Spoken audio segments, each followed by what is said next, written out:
যেমন মন্দির মসজিদ ইস্যু আলোচনায় আসে, তেমনি আবারও রাজনীতির কেন্দ্রবিন্দুতে উঠে এসেছে বিশ্বের অন্যতম বিস্ময় তাজমহল।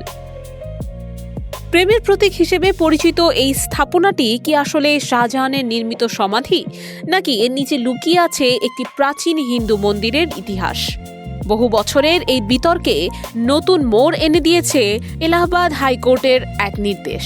দেশের বর্তমান ব্যাংকিং পরিস্থিতি নিয়ে দুশ্চিন্তায় আছেন? প্রতিটি বিনিয়োগ এখানে পরিকল্পিত, বাস্তব এবং নিরাপদ। কল করুন বা হোয়াটসঅ্যাপ করুন স্ক্রিনে দেয়া নম্বরে।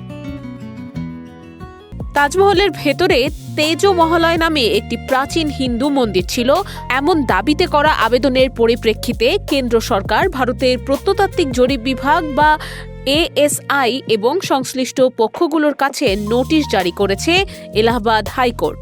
বিচারপতি রোহিত রঞ্জন আগরওয়াল বলেছেন, বিষয়টি বিচারিক পর্যালোচনার যোগ্য এবং সংবিধানের 227 অনুচ্ছেদের আওতায় এটি বিবেচনা করা হবে।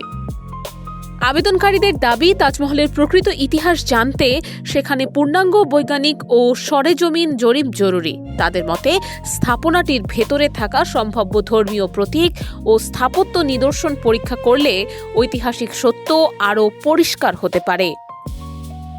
তবে এই দাবিকে ঘিরে বিতর্ক নতুন নয়। এর আগে আগ্রার দেওয়ানি আদালত এবং পরে জেলা আদালত আবেদনটি খারিজ করে দিয়েছিল। এরপরই আবেদনকারীরা হাইকোর্টের দ্বারস্থ হন। রাজনৈতিক বিশ্লেষকদের মতে, ভারতে ইতিহাস, ধর্ম এবং রাজনীতি এই তিনটি বিষয় অনেক সময় একে অপরের সঙ্গে জড়িয়ে যায়। বিশেষ করে মুঘল ইতিহাসকে ঘিরে বিতর্ক সাম্প্রতিক বছরগুলোতে আরও তীব্র হয়েছে। তাজমহলকে কেন্দ্র করে সেই বিতর্ক নতুন করে সামনে এলো। অন্যদিকে ভারতের প্রত্নতাত্ত্বিক জরিপ বিভাগ এবং মূলধারার অধিকাংশ ইতিহাসবিদ বরাবরই বলে আসছেন, তাজমহল মুঘল সম্রাট শাহজাহান তার স্ত্রী মুমতাজ মহলের স্মৃতিতে নির্মাণ করেছিলেন। তেজমহলয় তত্ত্বের পক্ষে গ্রহণযোগ্য প্রত্নতাত্ত্বিক প্রমাণ এখনও প্রতিষ্ঠিত হয়নি। এখন হাইকোর্ট 10 দিনের মধ্যে নোটিশ জারির প্রক্রিয়া শেষ করতে বলেছে এবং কেন্দ্র সরকার ও ASI-কে তাদের লিখিত জবাব জমা দেওয়ার নির্দেশ দিয়েছে।